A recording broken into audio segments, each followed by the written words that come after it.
اللہ تعالیٰ نے ان کے دلوں پر اور ان کے کانوں پر مہر کر دی ہے، اور ان کی آنکھوں پر پردہ ہے، اور ان کے لیے بڑا عذاب ہے۔ سامعین، اب اس آیت کی تفسیر سماعت کیجیے۔ دلوں اور کانوں پر مہر لگانے کا مطلب، سدی رحمۃ اللہ علیہ فرماتے ہیں ختم سے مراد طبع ہے، یعنی مہر لگا دینا۔ قتادہ رحمۃ اللہ علیہ فرماتے ہیں یعنی ان پر شیطان غالب آ گیا، وہ اسی کی ماتحتی میں لگ گئے، یہاں تک کہ مہر الہی ان کے دلوں پر اور ان کے کانوں پر لگ گئی اور آنکھوں پر پردہ پڑ گیا۔ ہدایت کو نہ دیکھ سکتے ہیں، نہ سن سکتے ہیں، نہ سمجھ سکتے ہیں۔ مجاہد رحمۃ اللہ علیہ فرماتے ہیں کہ گناہ لوگوں کے دلوں پر چڑھتے جاتے اور اسے ہر طرف سے گھیر لیتے ہیں، بس یہی طبع اور ختم یعنی مہر ہے۔ دل اور کان کے لیے محاورے میں مہر آتی ہے۔ مجاہد رحمۃ اللہ علیہ فرماتے ہیں قرآن میں ران کا لفظ آیا ہے، طبع کا لفظ ہے، اور اقفال کا لفظ ہے۔ ران طبع سے کم ہے اور طبع اقفال سے کم ہے، اقفال سب سے زیادہ ہے۔ مجاہد رحمۃ اللہ علیہ نے اپنا ہاتھ دکھا کر کہا کہ دل ہتھیلی کی طرح ہے، اور بندے کے گناہوں کی وجہ سے وہ سمٹ جاتا ہے اور بند ہو جاتا ہے، اس طرح کہ ایک گناہ کیا تو گویا چنگلیاں بند ہو گئی، پھر دوسرا گناہ کیا، دوسری انگلی بند ہو گئی، یہاں تک کہ تمام انگلیاں بند ہو گئی، اور اب مٹھی بالکل بند ہو گئی جس میں کوئی چیز داخل نہیں ہو سکتی۔ اس طرح گناہوں سے دل پر پردے پڑ جاتے ہیں، مہر لگ جاتی ہے، پھر اس پر حق اثر نہیں کرتا۔ اسے زین بھی کہتے ہیں۔ مطلب یہ ہوا کہ ان کا تکبر، ان کا حق سے منہ پھیر لینا بیان ہو رہا ہے۔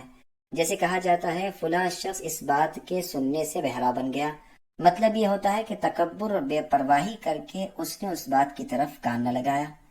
امام ابن جریر رحمۃ اللہ علیہ فرماتے ہیں لیکن یہ مطلب ٹھیک نہیں ہو سکتا، اس لیے کہ یہاں تو خود اللہ تعالیٰ فرماتے ہیں کہ اللہ نے ان کے دلوں پر مہر کر دی۔ زمخشری نے اس کی تردید کی ہے اور 5 تعویلیں کی ہیں، لیکن سب کی سب بالکل بودی اور واہیہ ہیں، اور صرف اپنے معتزلی ہونے کی وجہ سے اسے یہ تکلفات کرنے پڑے، کیونکہ اس کے نزدیک یہ بات بہت بری ہے کہ کسی کے دل پر اللہ تعالیٰ مہر کر دے۔ لیکن افسوس، اس نے دوسری صاف اور صریح آیات پر غور نہیں کیا۔ اللہ کا ارشاد ہے فَلَمَّا زَاغُوا أَزَاغَ اللَّهُ قُلُوبَهُمْ، یعنی جب وہ ٹیڑے ہو گئے تو اللہ نے ان کے دل ٹیڑے کر دیے، اور فرمایا وَنُقَلِّبُ أَفْئِدَتَهُمْ وَأَبْصَارَهُمْ، یعنی ہم ان کے دلوں کو اور ان کی نگاہوں کو الٹ دیتے ہیں، گویا وہ سرے سے ایمان ہی نہ لائے تھے، اور ہم انہیں ان کی سرکشی میں بھٹکتے ہوئے ہی چھوڑ دیتے ہیں۔ اس قسم کی آیات بھی ہیں کہ اللہ تعالیٰ نے ان کے دلوں پر مہر کر دی اور ہدایت کو ان سے دور کر دیا ہے، ان کے حق کو ترک کرنے اور باطل پر جم رہنے کی وجہ سے۔ اور یہ سراسر عدل و انصاف ہے، اور عدل اچھی چیز ہے نہ کہ بری۔ اگر زمخشری بھی بغور ان آیات پر نظر ڈالتا ہوتا تو تعویل نہ کرتا، واللہ اعلم۔ قرطبی فرماتے ہیں امت کا اجماع ہے کہ اللہ تعالیٰ نے اپنی ایک صفت مہر کرنا بھی بیان کی ہے، جو کفار کے کفر کا بدلہ ہے۔ فرماتے ہیں بل طبع اللہ علیہا بکفرہم، بلکہ ان کے کفر کی وجہ سے اللہ تعالیٰ نے ان پر مہر لگا دی۔ نبی کی دعا میں ہے یا مقلب القلوب ثبت قلوبنا علی دینک، یعنی اے دلوں کے پھیرنے والے اللہ، ہمارے دلوں کو اپنے دین پر قائم رکھیے۔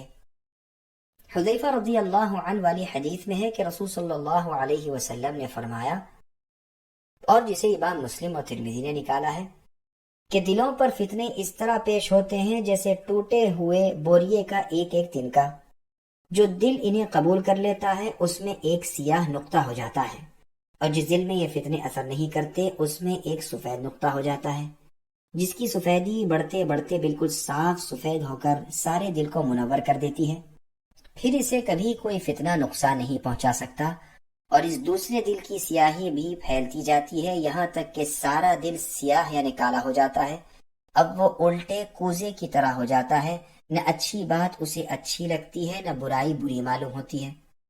ابن جریر رحمۃ اللہ علیہ کا فیصلہ یہ ہے کہ حدیث میں آ چکا ہے کہ مؤمن جب گناہ کرتا ہے اس کے دل میں ایک سیاہ نقطہ ہو جاتا ہے، اگر وہ باز آ گیا، توبہ کر لی، رک گیا تو وہ نقطہ ہٹ جاتا ہے اور اس کا دل صاف ہو جاتا ہے، اور اگر وہ گناہ میں بڑھ گیا تو وہ سیاہی بھی پھیلتی جاتی ہے یہاں تک کہ سارے دل پر چھا جاتی ہے۔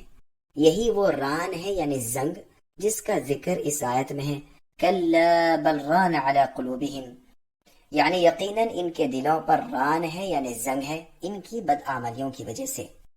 امام ترمذی نے اس حدیث کو حسن کہا ہے۔ تو معلوم ہوا کہ گناہوں کی زیادتی دلوں پر غلاف ڈال دیتی ہے اور اس کے بعد مہر الہی ہو جاتی ہے جسے ختم اور طبع کہا جاتا ہے۔ اب اس دل میں ایمان کے جانے اور کفر کے نکلنے کی کوئی راہ باقی نہیں رہتی۔ اس مہر کا ذکر اس آیت ختم اللہ میں ہے، یہ نظیر ہے ہماری آنکھوں دیکھی چیزوں کی کہ جب کسی چیز کا منہ بند کر کے اس پر مہر لگا دیں تو جب تک وہ مہر نہ ٹوٹے گی نہ اس میں کوئی چیز داخل ہو سکتی ہے نہ اس میں سے کوئی چیز نکل سکتی ہے۔ اسی طرح جن کفار کے دلوں اور کانوں پر مہر الہی لگ چکی ہے ان میں بھی بغیر اس کے ہٹنے یا ٹوٹنے کے نہ ہدایت جائے نہ کفر آئے۔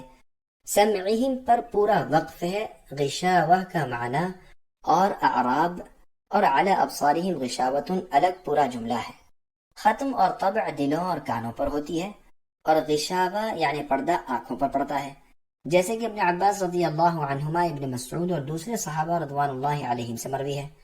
قرآن میں ہے فَإِن يَشَإِ اللَّهُ يَخْتِمْ عَلَى قَلْبِكَ،